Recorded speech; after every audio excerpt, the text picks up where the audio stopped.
Salut mon sportif et bienvenue sur ma chaîne Alex Levent, surtout bienvenue à mon live du mercredi soir qui a lieu tous les mercredis à 21h.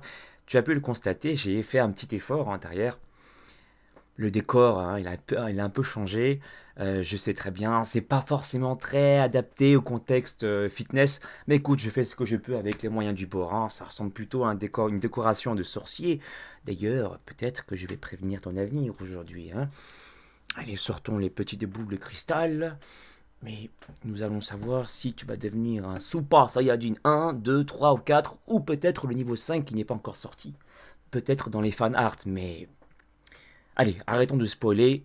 Bonsoir mes sportifs. J'ouvre le chat pour vous dire bonsoir, comme d'habitude. Alors, toujours en train de galérer, ça ne change pas. On ne change pas les bonnes habitudes. Ulrich Stern. Salut. Comment vas-tu, Stern? Raup P x 4 du 29, bonjour, enfin bonsoir. Oui, bonsoir, comment vas-tu? Alors, j'espère que tu as passé une bonne journée et que tu as passé une journée productive, hein, comme j'aime bien le dire souvent sur ma chaîne. Optimiser son temps, bien manger, bien s'entraîner, tout ça, quoi. Voilà, mon Sayajin, j'espère que... Raconte-moi un peu ta vie, hein, sur le chat. Et pour ceux qui connaissent pas un peu le principe de mon live, je suis pas là pour t'embêter et pour te passer un sale moment. Au contraire, je suis là pour t'aider, hein. Pour information, pour ceux qui ne savent pas, je suis coach et, euh, et j'ai suivi des formations en nutrition pour t'apporter des éléments de réponse parce que je ne prétends pas avoir la vérité absolue. Au contraire, je suis quelqu'un de plutôt ouvert. Donc si tu me donnes un contre-argument à ce que je te dis avec des preuves scientifiques, je suis le premier à écouter. Alors, désolé hein, pour ma tête un petit peu fatiguée, j'ai passé une journée un peu chargée aujourd'hui. Nidox YouTube, salut. Ryan, salut. Ilas Jibar, yo. Bon Saiyajin. Blockbuster. Blockbuster. Tout. Blockbuster. 27, salut. Les gamers, Tuk. Jiva. L. La NK avec Leroux. Matisse Ladière, salut Alex. Est-ce que pourquoi tu fais pas la série unique comme Franck? Alors, je réponds à la question. Juste avant, je tiens à préciser que toutes les remarques que vous allez me faire dans le chat et toutes les questions que vous allez me poser, je vais tous les prendre en considération. D'accord? Donc ne t'inquiète pas. C'est normal si je ne peux pas répondre à tout le monde. Enfin, j'essaie de répondre à un maximum de personnes, mais c'est pas forcément évident. Laisse-moi juste masquer cette notification qui ne m'intéresse pas devant mon écran et qui gêne la visibilité de tes messages. Je disais, ok, tous les commentaires que tu vas poster, tout dans le chat, vont me servir, d'accord? Ne t'inquiète pas, je les vois tous pour des futures vidéos ou peut-être pour répondre à des lives dans les semaines à venir. Tu le sais, tous les mercredis à 21h, note-le sur ton agenda. On se voit pour discuter de la forme, pour que tu deviennes une meilleure version de toi-même chaque jour, comme je le dis dans mes réseaux sociaux. Ok, alors pour répondre à la question de Matisse, pourquoi est-ce que je ne fais pas la série unique de Franck? En fait, je la pratique aussi. Ça dépend, il y a des moments de l'année où j'aime bien varier mes entraînements pour, euh, pour rester toujours déterminé. J'aime bien m'auto-challenger, changer un peu les méthodes d'entraînement. Mais la série unique, je l'ai pratiquée pas mal de temps aussi. Et je continue encore en réalité à la pratiquer.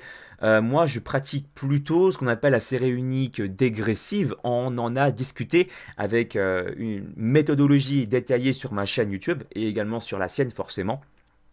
Il suffit de taper sur la barre des recherches série unique Frank Ropers, série unique Alex Levent, j'en ai parlé de cette pratique et j'ai aussi donné mon point de vue théorique et pragmatique, hein. J'ai mêlé à la fois les études scientifiques autour du sujet de la série unique et je l'ai mis en application parce que c'est bien beau d'avoir la théorie, de lire des bouquins, mais il faut savoir ensuite l'adapter selon son cas personnel. Alors moi j'ai pratiqué la série unique dégressive qui consiste en fait à faire réellement...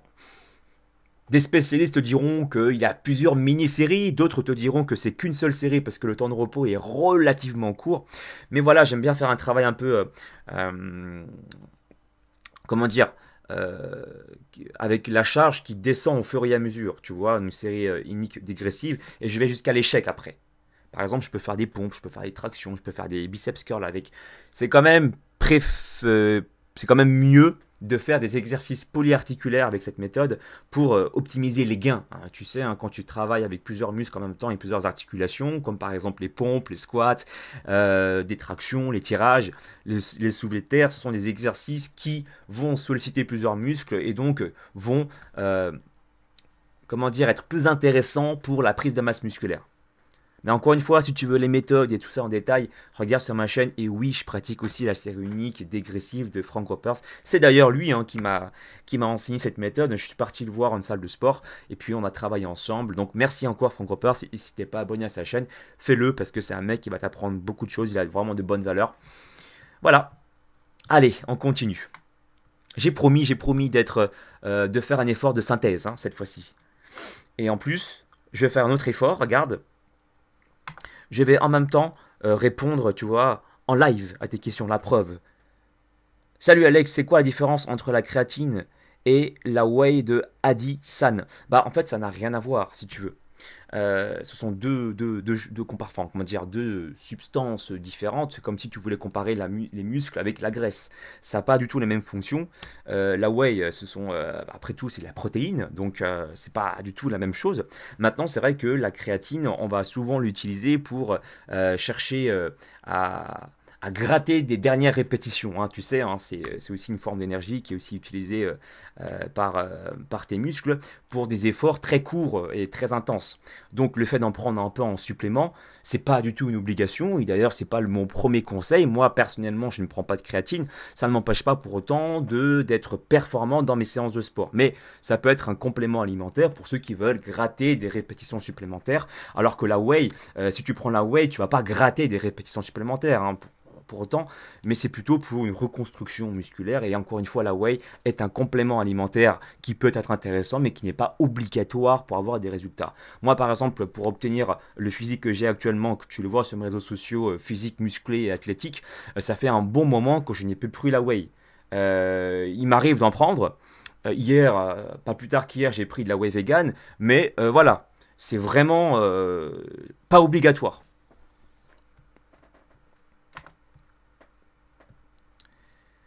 Voilà, je fais des efforts, t'as vu?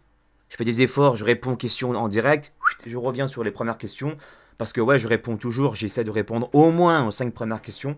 C'est la moindre des choses, hein. T'es là à 21h devant ma chaîne alors que tu pourrais faire autre chose, donc je suis honoré que tu sois en ma présence, là. Tiens, une autre question, un training couple. Qui m'a posé cette question? Zoher, salut, peux-tu faire plus de vidéos training couple? Bah écoute, ok, je vais songer à faire des vidéos couple. C'est juste que pour le moment, ça s'apprête pas aux circonstances, mais j'en ferai.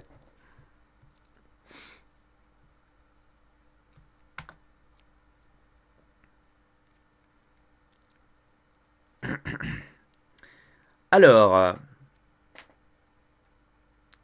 Rao P4 du 29, ça va bien, fatigué avec le sport. Ouais, mais c'est de la bonne fatigue, mon Saiyajin. Tu sais bien, hein, le sport sécrète également de l'endorphine, une hormone qui te fait du bien et qui te fait sentir en pleine forme, dans le bonheur. Être dans le bonheur, c'est important.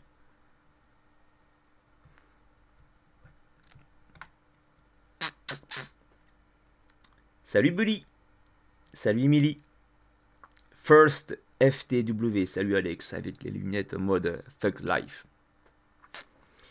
Nesto, salut Alex. Déborah, merci Alex pour tes conseils, ça m'a grave aidé. Bah au plaisir, écoute, hein, si je peux aider ne serait-ce qu'une seule personne, déjà moi personnellement, ça me fait plaisir. C'est la raison pour laquelle j'ai aussi fait ce métier, parce que je sentais que j'avais des choses à partager, sans prétention.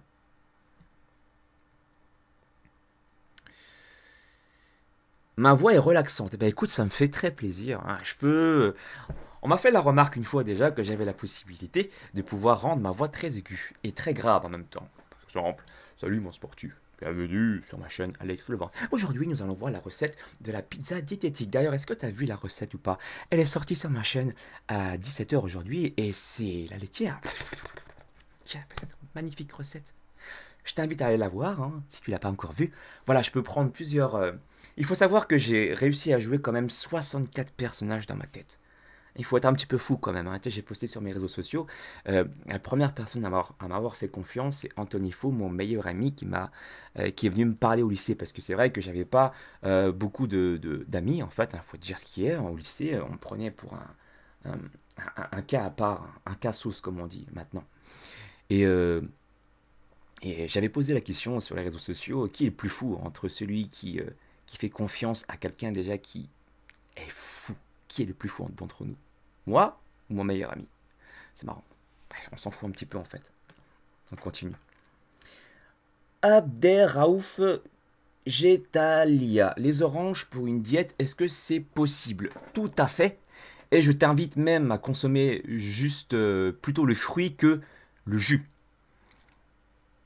Tu le sais, ou peut-être pas, tu vas l'apprendre peut-être aujourd'hui. Je pense pas, hein, c'est assez connu, mais quand tu manges le fruit en lui-même, tu apportes bien plus de fibres. Les fibres vont venir aussi faire baisser l'index glycémique de l'aliment. Donc, entre autres, quand tu manges une orange, déjà d'une part, ça contient beaucoup moins de glucides qu'un grand verre de jus d'orange, ou peut-être que tu auras besoin de presser 2-3 oranges, d'accord? Donc, la part des glucides est déjà réduite quand tu manges le fruit, mais en plus, tu auras une meilleure sensation de satiété, pour les raisons que j'ai évoquées juste avant. Ça contient beaucoup de fibres. Index glycémique plus bas, donc meilleur pour ta santé. Deuxièmement, beaucoup moins de glucides. Je l'évoquerai aussi dans des futures vidéos, je parlerai aussi du rebond glucidique, hein, comme tu as pu le voir sur mes réseaux sociaux. J'ai affiché un physique un peu spécial ces derniers temps. Plus musclé, plus volumineux, en étant sec. Et j'ai pratiqué la méthode du rebond glucidique. Attention, une méthode qui ne concerne pas tout le monde. Il faut déjà avoir un certain niveau, une certaine pratique, une certaine, euh, comment dire, maîtrise de ses ressentis. Et en plus, surtout, hein, il faut avoir un taux de masse grasse déjà assez faible pour pouvoir pratiquer cette méthode et pouvoir afficher un physique euh, temporaire de Broly. C'est-à-dire vraiment volumineux et sec en même temps. J'en parlerai et dans cette période-là, enfin, dans cette pratique, pardon, on peut consommer des aliments à index glycémique élevé, hein. C'est la raison pour laquelle sur mes réseaux sociaux, tu as pu me voir déjà consommer des Twix, des galettes de riz, chose que d'habitude je déconseille, de la confiture, des aliments un peu transformés, mais c'était un parti pris de ma part pour augmenter temporairement l'index glycémique des aliments. Et en même temps me faire plaisir parce que oui, tu aurais pu aussi le remplacer par le riz blanc, etc. Mais moi, j'allie toujours efficacité avec, si je peux inclure du plaisir et que ça gêne pas, je suis le premier à ne pas dire non. D'accord? Voilà. On continue, j'ai un peu débordé, désolé. Pardon. Jumellart Loïc, hey, tu penses quoi de l'électromusculation? Très sincèrement, j'aimerais bien essayer parce que j'ai jamais testé. Donc je te répondrai la prochaine fois. S'il y a une prochaine dessus. Mitran. Salam la famille, salam. Guillaume Rossin. Salut Alex, salut. Sunbass Energy. Bon, ça y est. Et allô Alex, comment rester en diète et manger de la raclette? Ah là là, eh ben, j'ai prévu une vidéo en plus, hein, tu sais, pour ce genre de questions. Mais je vais te répondre directement parce que vous êtes tous ici des privilégiés à mon live. Comment rester en diète et manger de la raclette? Moi, je te conseille, écoute, avant un repas festif, ah oui, un repas, voilà, masculin, festif, je t'invite à faire une grosse séance de HIIT avant. Parce que très souvent, la raclette, tu ne la consommes pas toute seule. Tu ne consommes pas du fromage tout seul. Très souvent, c'est accompagné de glucides. Pour ne pas parler de pain. D'accord? Alors, pour éviter toute forme de stockage inutile dans tes adipocytes, les adipocytes, ce sont les cellules graisseuses, je te rappelle, les acides gras sont dans les cellules graisseuses. Alors, je t'invite à faire un HIIT avant. Un HIIT dont ton programme, parce que je t'ai fait un programme, hein, mon cher Sayajin. Sinon, tu peux aussi, si tu veux varier un peu les plaisirs, regarder, toi qui regardes cette vidéo, hein, regarder sur ma playlist. Et c'est gratuit. Il y a des vidéos de circuit training, Tant qu'à faire, choisis un circuit full body. Comme ça, toutes tes réserves de glycogène musculaire dans l'ensemble du corps sont réduites. Et puis, lorsque tu vas consommer ton repas très généralement lipidique et à forte a priori aussi glucidique, tu vas réduire comme ça le stockage dans les adipocytes, hein, pour éviter de grossir pour rien. Et puis deuxièmement, comment rester en diète et manger de la raclette? Alors une astuce qui me vient aussi comme ça à l'esprit,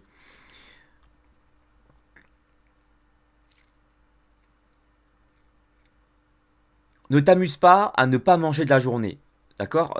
Très souvent, on fait aussi cette. Euh, on procède avec cette logique de se dire je ne mange pas, comme ça le soir je pourrais mieux manger sans culpabiliser. Alors certes, le total calorique sera faible, mais le problème c'est que dans la théorie, encore une fois, c'est pour ça que j'aime bien mélanger la théorie avec la pratique.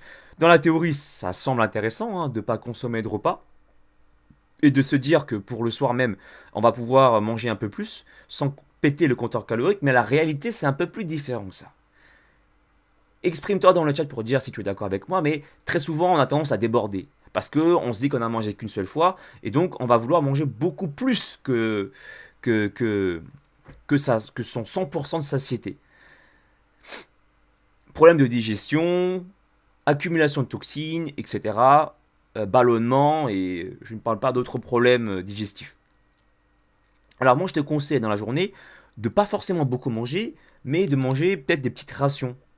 Et surtout de consommer des légumes pour t'apporter de la satiété et pour que lorsque cet événement arrivera, lorsque tu vas manger ta raclette avec ton pain, tu as déjà un peu quelque chose dans le ventre et qui fait que tu as déjà un peu de satiété, ce qui t'évitera de te jeter sur la nourriture parce que quand on a très très très faim, eh ben, la satiété on la contrôle plus vraiment.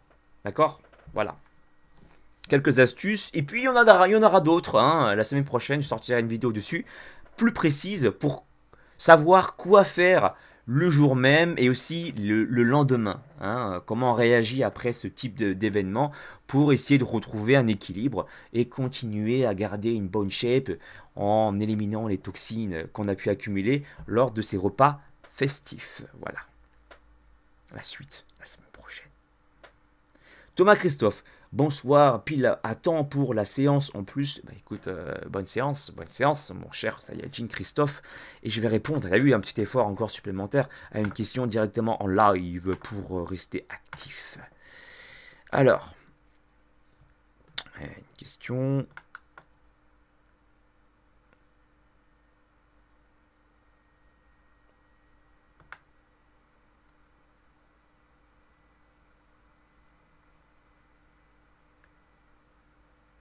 Dorian Sumbas Energy. Quel exercice cible uniquement les fesses au poids du corps? Zoer CH. Alors. Je vais troller, d'accord? Je suis en train de travailler en ce moment sur des vidéos. Pour les femmes.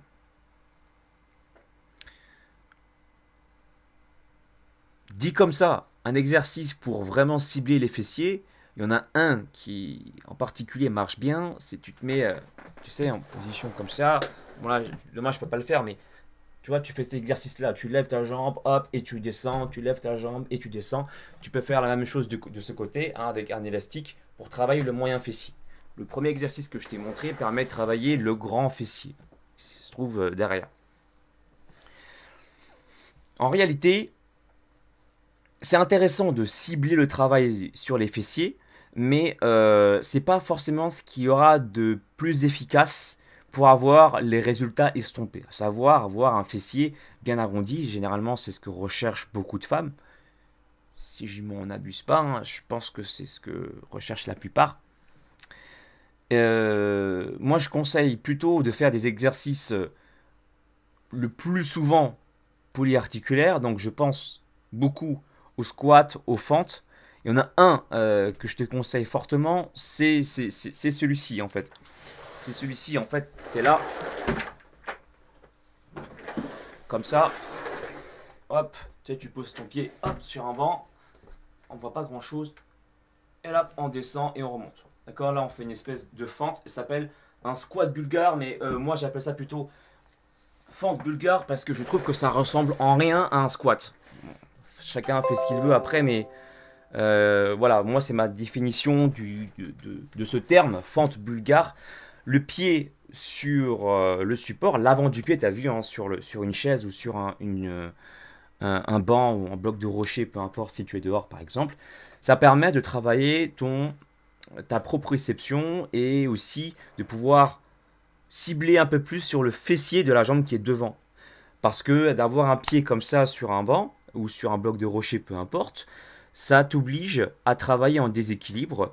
Et il faut savoir que ton grand fessier, le moyen fessier de la jambe qui est devant, va jouer ce rôle pour se contracter et ainsi stabiliser ton bassin, pour pas que tu ne tombes. C'est pour ça que c'est intéressant de travailler ça. Après, voilà, je vais pas en parler davantage, mais juste, je te l'annonce, je suis en train de travailler énormément en ce moment sur la théorie. J'étudie beaucoup d'études scientifiques concernant le cycle menstruel chez la femme, grâce à Alex, hein. D'ailleurs, si tu es là, Alex et Cécile, vous êtes là, bah, je vous salue. Ce vendredi, d'ailleurs, en plus, je tourne des vidéos avec mon frérot Amita. Nous allons parler des exercices intéressants parce que dans le cycle menstruel, selon les moments du cycle, il y aurait des moments, c'est pas qu'il y aurait, c'est que ça a été démontré, hein, sur des études, qu'il y avait des pics d'hormones, notamment je pense à l'oestrogène, et à des moments précis du cycle, ça serait plus intéressant de faire des exercices pour le bas du corps, et il y a des moments où ce serait peut-être plus intéressant de faire du travail de gainage ou du renforcement sur les abdominaux par rapport aux hormones. Mais comme chaque femme est unique, hein, comme vous êtes unique, du coup on ne peut pas non plus généraliser, mais quand même ça reste des facteurs plus, hein, qu'on pourrait utiliser pour surperfectionner ton plan sportif pour avoir de meilleurs résultats. Je ne peux pas te garantir un résultat à 100% parce que comme je te l'ai dit, chaque personne, chaque femme surtout est unique, mais c'est toujours bon à savoir. Voilà. J'en parlerai bientôt sur ma chaîne, des vidéos dessus, un spécial femme. Encore une fois, merci Alex, merci Cécile, qui m'ont incité à me lancer dans ce projet fort intéressant.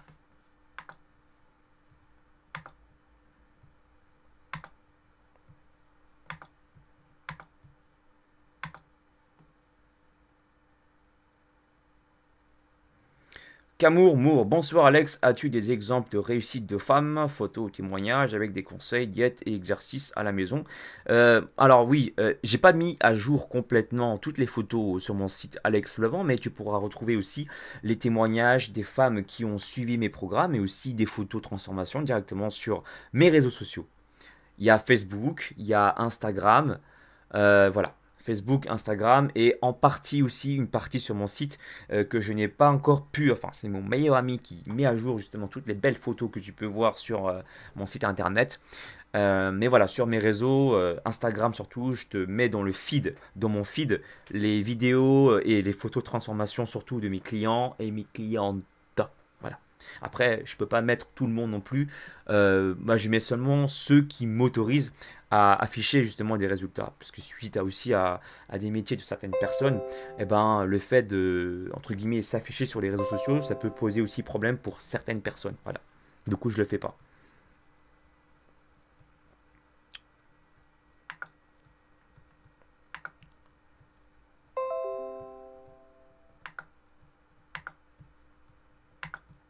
Allez, on continue. Les premières questions, hein, pour promettre la réponse, mes réponses. Est-ce que si on arrête le sucre, on maigrit? Bosken. Est-ce que si on arrête le sucre, on maigrit?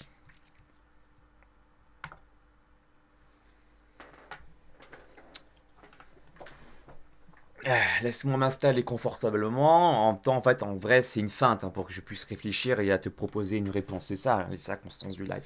On n'a pas le droit à regarder des bouquins pendant qu'on fait un live. Donc, j'ai envie de te dire que oui et non, en fait.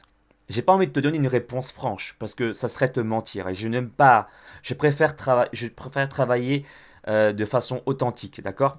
Non, parce que si tu diminues tes sucres et que tu consommes comme 4 tes protéines et tes lipides, même si à la base on dit que les protéines ça fait pas grossir, ouais mais je suis désolé, si tu manges 5-6 steaks dans la journée et qu'à côté tu fais pas de sport par exemple, donc ouais, on le sait, hein, le facteur calorique c'est un facteur à prendre en considération, donc tu vas grossir si tu arrêtes complètement le sucre mais que tu manges comme 4 pour la part des protéines et des lipides, donc c'est pas une, t'auras pas une réponse franche de ma part. Par contre, c'est pas bête de dire que il faut diminuer le sucre.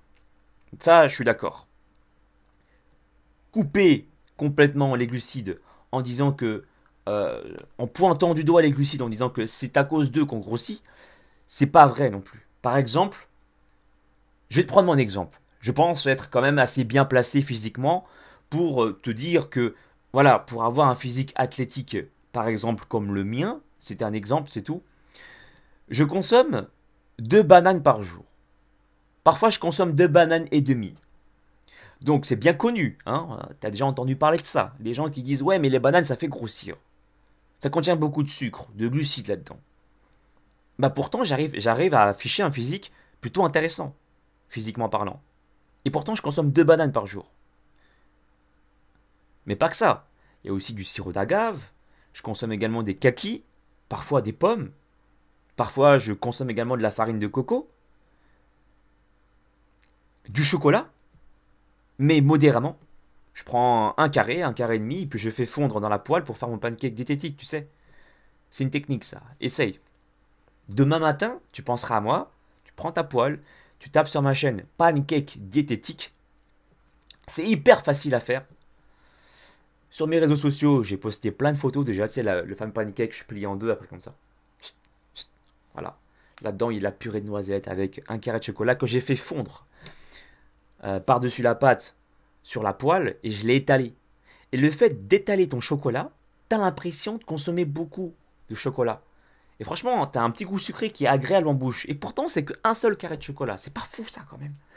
Ah là là, toutes les astuces qu'on peut mettre en place pour éviter de consommer trop de sucre.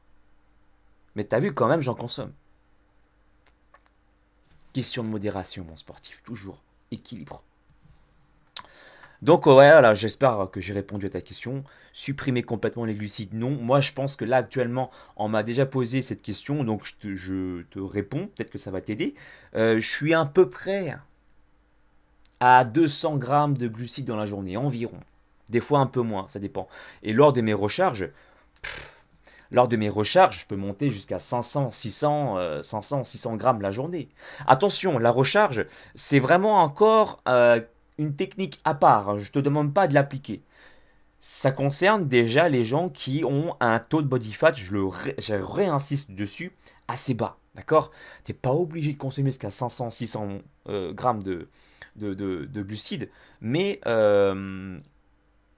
c'est pour te dire qu'à des moments de l'année, à des moments aussi euh, en fonction de la méthodologie que je souhaite mettre en place, il peut m'arriver de consommer ou pas des glucides. Voilà, c'est tout.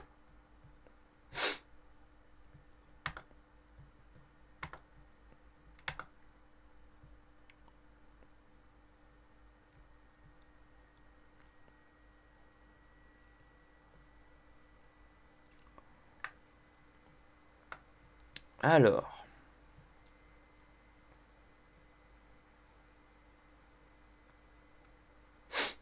est-ce que les ectomorphes peuvent devenir bien musclés? Je vais te rassurer. C'est important quand même de dire les choses telles qu'elles sont. Que tu sois ectomorphe, entre guillemets, il y a des spécialistes qui ne sont pas d'accord avec l'emploi de ce terme. Parce qu'ils disent que les morphotypes n'existent pas. Moi, j'ai envie de te dire que chacun a son propre morphotype. Mais on peut, de façon grossière, représenter ça avec trois grands types comme tu les connais déjà. De façon grossière, encore une fois. D'accord. Donc je suis d'accord avec ceux qui disent qu'on a chacun notre morphotype. Mais voilà. Ectomorphe, mésomorphe, endomorphe, on connaît. Ectomorphe, ce sont les gens qui sont très minces. Endomorphe, ce sont les gens qui ont de l'embonpoint, disons ça comme ça, ou bien l'obésité. Et puis mésomorphes, ce sont les personnes qui ont tendance à prendre du muscle rapidement, mais qui ont aussi la facilité de perdre du gras facilement aussi. Le mieux, c'est les mésomorphes, entre guillemets. Encore une fois, je schématise, hein, c'est grossier. Qu'importe ton morphotype, le corps humain agit, et ça c'est un fait avéré, par tous les scientifiques normalement. Corps humain, il existe, et il a un but, il a 2 buts précis en fait. Vivre le plus longtemps possible. Le plus longtemps possible. Avec le moins d'efforts possible. Voilà, c'est tout. Hein, qu'importe ton morphotype. Donc, en partant de ce constat, eh ben, si tu forces ton corps à s'adapter, tu vas prendre du muscle, obligatoirement. S'adapter par rapport aux efforts physiques que tu lui infliges. Tu lui fais faire des exercices intenses. Des exercices qu'il n'a pas l'habitude ou bien qu'il n'est pas encore en mesure de pouvoir supporter.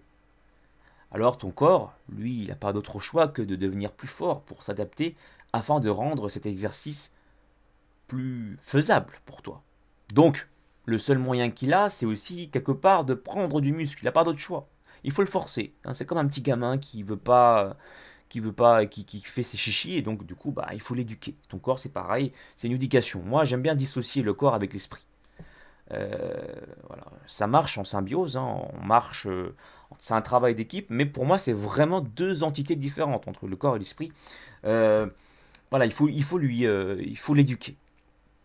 Donc à partir de ce constat simple, si tu fais des exercices intenses et que tu manges bien aussi, parce que ça dépend de ton morphotype, si toi tu es de type, entre guillemets, grossier, hein, ectomorphe, ça veut dire que tu vas dépenser beaucoup d'énergie. Une astuce que je pourrais également te partager, on a tendance à, on a tendance à conseiller tout le monde de consommer beaucoup d'aliments complets et très peu d'aliments transformés. Alors, je suis d'accord avec tout ça. Je suis même complètement d'accord. Sauf que si tu as vraiment, vraiment, vraiment beaucoup de mal à prendre de la masse musculaire, je pense qu'il est intéressant aussi, d'une part, de consommer plus d'aliments dans la journée, mais si vraiment tu es déjà au top, genre tu as mangé déjà plusieurs fois dans la journée, je sais pas, plusieurs repas, tu vois, mais que t'en peux plus, que tu prends toujours pas du poids, éventuellement réduire un tout petit peu la consommation d'aliments complets et les transformer un petit peu en aliments légèrement transformés, ce qui va te permettre de diminuer aussi l'énergie qui est utilisée pour la digestion. Plus un aliment est transformé, plus ton corps va dépenser de l'énergie pour pouvoir le digérer. Donc si toi, ton but c'est de consommer plus d'aliments, plus de calories pour apporter finalement plus d'énergie afin de construire plus de muscles, eh ben, on va dire que tu es un peu plus flexible concernant les règles de base imposées par quelqu'un qui doit se mettre en forme. Au lieu de consommer par exemple 80% d'aliments complets et 20% d'aliments transformés ou peu transformés, peut-être que toi, tu as déjà ce privilège, entre guillemets, de pouvoir réduire la portion des aliments complets à 70%, c'est un exemple, et 30%, donc tu pourrais consommer un peu plus d'aliments un peu plus transformés. Mais encore une fois, ce serait une hérésie, d'accord, de te conseiller de consommer que des aliments transformés pour la simple et bonne raison que tu dépenses pas beaucoup d'énergie pour la digestion parce que tu serais du coup après à l'extrême en mauvaise santé. C'est important quand même que tu apportes à ton corps des fibres, des vitamines, des minéraux et tout ça d'abord tu les trouves dans les aliments qui sont peu transformés. Mais voilà, tu as compris, pour absorber plus d'énergie, hein, l'exemple je l'ai donné dans une vidéo déjà sur ma chaîne, tu peux prendre deux quantités de pâtes équivalentes, d'accord, pâte froide, pâte chaude, même quantité, et ben ton corps, il ne va pas absorber le même nombre de calories au final. Et ça paraît fou ça. Et pourtant c'est la réalité. J'en ai parlé parce que dans les pâtes froides, tu vas avoir ce qu'on appelle des amidons résistants. Et une partie des amidons résistants, donc les amidons sont les glucides, c'est des glucides si tu veux, une partie de ces amidons n'est pas digérer et va aller, entre guillemets, je schématise grossièrement encore une fois, dans le gros intestin et il y aura une partie qui va être éliminée comme ça et transformée en chaîne courte d'acides gras. Ce qui veut dire qu'il y a une partie des calories des pâtes qui ne sera pas utilisée par ton corps. Et donc, bah voilà, c'était juste que j'avais envie de te partager cette connaissance que j'ai trouvée très intéressante dans une étude scientifique. Mais je vais rentrer dans les détails hein, dans une vidéo prochaine sur ma chaîne YouTube. Bon voilà, bah écoute, j'espère que je t'ai éclairci ou je t'ai appris des choses hein, intéressantes. En tout cas, moi je l'espère. Et ne t'en fais pas. Je te rassure tout de suite, toutes les remarques que tu me fais seront lues sur courant de la soirée. J'ai envie de te remercier aussi pour le bien que tu me fais. Parce que faire des lives tous les mercredis comme ça me permet aussi personnellement de grandir, d'évoluer mentalement. Échanger, c'est pour moi essentiel pour, euh, pour m'améliorer, pour me perfectionner. Ça m'efforce aussi, tu vois, à essayer de trouver les bons mots au bon moment. Parce que c'est pas évident, hein. En fait, faire un live, ça nécessite aussi un travail d'improvisation. Et j'aime ça. J'aime ça parce que tu te souviens le premier jour, hein, quand j'ai fait un live, pour ceux qui ne savent pas, hein, j'étais devant la porte de chez mon meilleur ami parce qu'à ce moment-là, je n'avais pas la 4G. Et bah, j'étais devant la porte, il était 21h, parce que c'était 21h aussi. Il y avait des moustiques et tout ça, il faisait froid. J'étais devant la porte d'entrée de mon meilleur ami pour squatter sa connexion internet, parce qu'il avait la fibre chez lui. Mais bon, écoute, tout ça, ça me fait rire maintenant. Au moment où je l'ai vécu ça, c'était pas vraiment drôle, hein. Tu te rappelles, j'avais attrapé un moustique devant toi. Bah, écoute, je te souhaite en tout cas une très bonne soirée. J'espère que je t'ai passé un peu de motivation et de détermination. J'essaie de t'en donner chaque jour. Et si tu veux ne rien louper, je t'invite aussi à me rajouter sur les réseaux sociaux. Facebook, Instagram, Snapchat et Twitter. Je poste souvent, pour ne pas dire tous les jours, voire même plusieurs fois par jour, des posts de mes entraînements, de ce que je mange, de comment je pense aussi, pour rester toujours positif. Voilà, je pense avoir tout dit. Bah écoute, j'espère que tu as pris plaisir et puis n'hésite pas à consulter mes autres vidéos sur ma chaîne en regardant sur mes playlists, c'est gratuit. Allez, gros bisous, ciao.